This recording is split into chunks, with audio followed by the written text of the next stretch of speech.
Bismillahirrahmanirrahim. Assalamualaikum warahmatullahi wabarakatuh. Perkenalkan, saya Andika Kusuma Wardana dari jurusan Teknik Informatika Universitas Mercu Buana. Di sini saya akan mempresentasikan tentang tugas besar 2 saya yang bertemakan tentang pembahasan mengenai maraknya bahasa gaul di media sosial, juga di TV, di radio, dan lain sebagainya ya. Untuk itu langsung saja kita masuk ke materinya. Nah, di sini penyajian materi yang akan disampaikan ada 4, yaitu ada latar belakang, ada pembahasan, ada kesimpulan dan saran, dan juga nanti ada daftar pustakanya. Nah, di bagian latar belakang ini adalah awalan tentang materi ini, lalu ada pembahasan di sini poin pentingnya atau poin inti. Di sini nanti kita akan banyak bahas tentang maraknya bahasa gaul, terus juga ada kesimpulan dan saran. Serta di akhir nanti ada daftar pustaka. Kita masuk ke latar belakang. Nah, dalam kehidupan sehari-hari, manusia ini tidak terlepas dari pemakaian bahasa. Seseorang dapat mengungkapkan ide, gagasan, pikiran, dan keinginan dalam menyampaikan pendapat dan informasi dengan menggunakan bahasa. Bahasa, menurut Kamus Bahasa Indonesia, adalah suatu sistem lambang bunyi yang arbitrer, yang digunakan oleh anggota suatu masyarakat untuk bekerja sama, berinteraksi, dan mengidentifikasikan diri. Penggunaan bahasa-bahasa gaul sebenarnya itu tidaklah salah, menurut saya pribadi. Akan tetapi, hanya mengurangi keberadaan dari bahasa yang sudah ada. Nah, itu menyebabkan pada generasi sekarang ini jadi lupa akan bahasa Indonesia. Untuk itu, dibuatnya makalah ini untuk membahas tentang maraknya penggunaan bahasa gaul yang sekarang terjadi, dan beberapa tinjauan dari berbagai telekomunikasi seperti radio, TV, dan sosial media, serta coba mencari solusi dari hal tersebut. Kita langsung masuk ke pembahasan, yaitu definisi bahasa. Kamus Besar Bahasa Indonesia secara terminologi mengartikan bahasa sebagai sistem lambang bunyi yang arbiter yang digunakan oleh anggota suatu masyarakat untuk bekerja sama, berinteraksi, dan mengidentifikasikan diri. Yang tadi sebelumnya sudah dibahas di latar belakang. Lalu, di sini bahasa adalah kunci pokok bagi kehidupan manusia di dunia ini. Karena dengan bahasa, orang bisa berinteraksi dengan sesamanya, dan bahasa merupakan sumber daya bagi kehidupan bermasyarakat. Nah, selain itu, bahasa juga mencakup sistem lambang bunyi yang arbitrer dan sistem bunyi yang memiliki arti serta makna. Nah, bahasa gaul. Bahasa gaul merupakan bahasa pergaulan yang bersifat non-formal. Penggunaannya pun biasanya terbatas pada kalangan tertentu dan bersifat sementara. Bahasa ini awalnya merupakan bahasa sandi yang hanya dipahami oleh kalangan tertentu. Nah, namun seiring dengan perkembangannya, bahasa gaul saat ini bukan lagi merupakan bahasa sandi, melainkan menjadi bahasa sehari-hari yang populer di kalangan remaja. Ini bisa dilihat ada gambar di sini beberapa kata-kata dari bahasa gaul, ada galau, ada GWS, ada alay, hoaks, baper, dan lain sebagainya ya. Itu contoh-contoh dari beberapa kata-kata atau bahasa gaul yang sering diucapkan ya oleh remaja-remaja atau oleh orang-orang di Indonesia ini terutama. Lanjut kita masuk ke struktur dalam pemakaian bahasa gaul. Jadi di sini struktur dan tata bahasa dari bahasa prokem atau bahasa gaul, ini istilah dari bahasa gaul itu bahasa prokem, tidak terlalu jauh berbeda dari bahasa formalnya atau bahasa Indonesia. Hal itu dapat dilihat dari 3 aspek atau 3 poin berikut.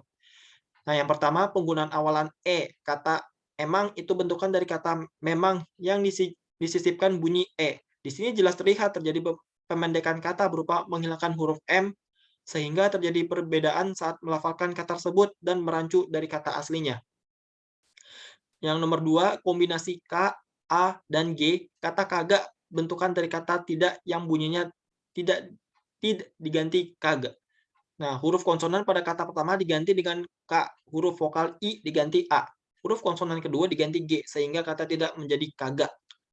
Nomor 3, sisipan E kata teman merupakan bentukan dari kata teman yang huruf vokal A menjadi E. Hal ini mengakibatkan terjadinya perbedaan pelafalan. Tinjauan maraknya bahasa gaul di TV. Bahasa gaul menjadi perilaku komunikasi yang tak terbantahkan, manakala telah menjadi bagian dalam perilaku kebanyakan orang. Komunikasi dengan bahasa gaul telah membentuk penggunaannya masuk dalam suasana yang lebih akrab.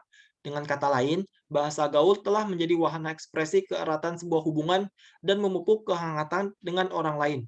Komunikasi dengan bentuk semacam ini dapat dikategorikan sebagai pathetic communication.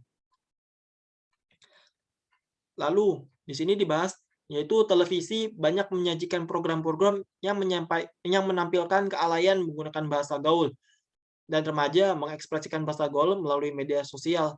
Oleh karena itu, bahasa gaul berkembang dengan cepat. Sudah menjadi tanggung jawab pemerintah untuk mencegah televisi dari menampilkan acara televisi yang menggunakan bahasa tidak baku atau bisa disebut bahasa alay, dan orang tua harus membimbing anaknya agar menggunakan 4 bahasa Indonesia yang baik dan benar. Nah, tinjau maraknya bahasa gaul di radio. Penyiaran radio adalah media komunikasi massa dengan massa dengar yang menyalurkan gagasan informasi dalam bentuk suara secara umum dan terbuka berupa program yang teratur dan berkesinambungan. Bahasa merupakan senjata utama bagi radio siaran. Musik atau lagu tak bisa diandalkan lagi. Musik yang diputar di radio akan bertumpu pada kebaruan atau seleksi. Nah, walaupun demikian, dengan tuturan penyiaran dan siaran kata sajalah radio bisa mengunggulkan dirinya. Nah, biasa kita lihat di radio ya, dalam siarannya itu kebanyakan orang-orang menggunakan bahasa ya. Jadi, lagu dan juga lagu ataupun musik itu dijadikan selingan. Jadi, biar nggak terlalu bosen kalau misalkan lagu terus yang ditampilkan dalam radio, makanya di radio ini dia disisipkan dengan obrolan-obrolan yang bahasanya digunakan di sini yaitu kebanyakan bahasa gaul. Nah, lanjut. Penggunaan bahasa gaul dalam media massa dapat ditemukan di dalam bahasa siaran radio, terutama radio yang bersegmentasi remaja. Bahasa gaul sering digunakan oleh praktisi-praktisi dunia radio untuk menghidupkan suasana atau atmosfer remaja dalam konten siarannya. Nah, dengan kata lain, bahasa siaran radio mampu menjadikan salah satu sarana untuk mensosialisasikan bahasa gaul yang kini digunakan oleh remaja Indonesia, baik yang berada di kota maupun di pelosok desa. Lalu tinjauan maraknya bahasa gaul di media sosial. Dalam jejaring sosial, para pengguna dapat menuliskan apa yang sedang dipikirkannya dalam status dan dapat saling memberikan komentar pada kiriman dan status rekan-rekan mereka. Juga dapat saling berdialog dan memberi komentar satu sama lain. Jadi sudah sering kita lihat ya kalau di media sosial ini pasti setiap orang pasti pernah membuat status ya, status misalkan di IG, di WhatsApp, di Facebook, Twitter, dan lain sebagainya ya. Nah, kita lanjut. Pada kenyataannya, di kalangan masyarakat umum, seringkali ditemukan adanya penggunaan bahasa Indonesia yang sering mengalami campur kode dengan bahasa asing, seperti bahasa Inggris. Mereka bersikap demikian karena menganggap ketika mereka dapat menyelipkan kata-kata berbahasa Inggris ke dalam kalimat bahasa Indonesia, mereka akan merasa bangga. Nah, maka dari itu, kita sebagai pemilik bahasa Indonesia sudah seharusnya merasa bangga ketika kita dapat berbahasa Indonesia yang baik dan benar, karena itu merupakan bahasa kita sendiri. Lalu ada dampak penggunaan bahasa gaul ya, ini gaulnya agak tertutup sama wajah, terhadap bahasa Indonesia. Nah, di sini menurut Arum Putri, penyebab banyaknya penggunaan bahasa gaul saat ini karena kurangnya rasa cinta mereka terhadap bahasa Indonesia sebagai bahasa nasional. Penggunaan bahasa gaul pada kalangan remaja membawa pengaruh yang kurang baik terhadap perkembangan bahasa Indonesia sebagai identitas nasional. Nah, saat ini, banyak di kalangan masyarakat, terutama anak remaja yang sudah memakai bahasa gaul dalam kehidupan sehari-hari mereka, seolah-olah tidak memahami bahwa bahasa Indonesia sebagai bahasa nasional kita. Terlalu banyaknya penggunaan bahasa gaul di kalangan remaja membuat prihatin bangsa ini. Para generasi muda yang diharapkan dapat memajukan bangsa dari segala aspek inilah yang harus menjadi perbaikan bersama. Nah, solusi yang dapat diberikan yaitu dengan menanamkan kecintaan dalam diri mereka terhadap bangsa Indonesia, terutama dalam penggunaan bahasa Indonesia. Jadi pertama kita harus tanamkan dulu ya, tanamkan rasa suka akan bahasa Indonesia di dalam diri kita. Jadi kalau misalkan kita suka, pasti kita akan senang untuk melakukannya. Ini juga di sini bahas untuk solusi mengatasi maraknya bahasa gaul. Nah, agar bahasa Indonesia tidak tergeser oleh bahasa gaul, maka kita sebagai warga negara Indonesia yang baik hendaknya melakukan langkah-langkah pencegahan dan penanggulangan sebelum bahasa Indonesia benar-benar punah.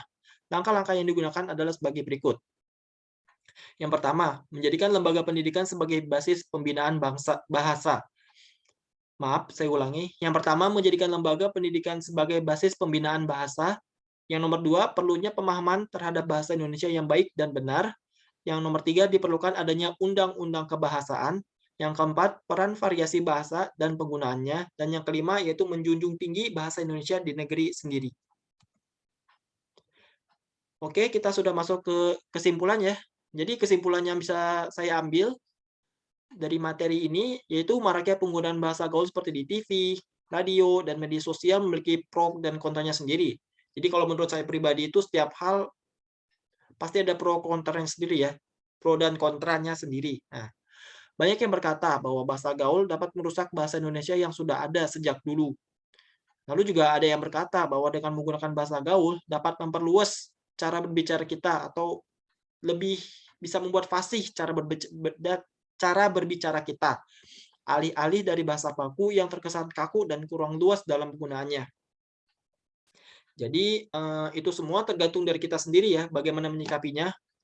Kita sebagai warga negara Indonesia seharusnya bisa memilah mana sisi positif yang bisa diambil dan mana sisi negatif yang seharusnya ditinggalkan. Jadi kalau menurut saya pribadi, maraknya penggunaan bahasa gaul ini ada pro kontranya sendiri ya. Jadi tergantung dari kita gimana kita menyikapinya. Lanjut ke saran.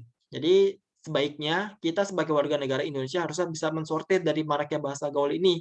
Tidak salah apabila kita menggunakan bahasa gaul. Nah, akan tetapi kita harus mengerti situasi untuk menggunakan bahasa gaul tersebut. Dan juga jangan terlalu berlebihan dalam menggunakan bahasa gaul karena sesuatu yang berlebihan itu tidaklah baik. Intinya kita harus pintar-pintar dalam menyikapinya. Oke, kita sudah masuk ke daftar pustaka. Ini ada beberapa sumber yang saya ambil. Ada 7 total. Oke, mungkin itu saja yang bisa saya sampaikan mengenai maraknya bahasa gaul di TV, radio, dan juga media sosial. Kurang dan lebihnya saya memohon maaf. Billahi taufik wal hidayah. Wassalamualaikum warahmatullahi wabarakatuh.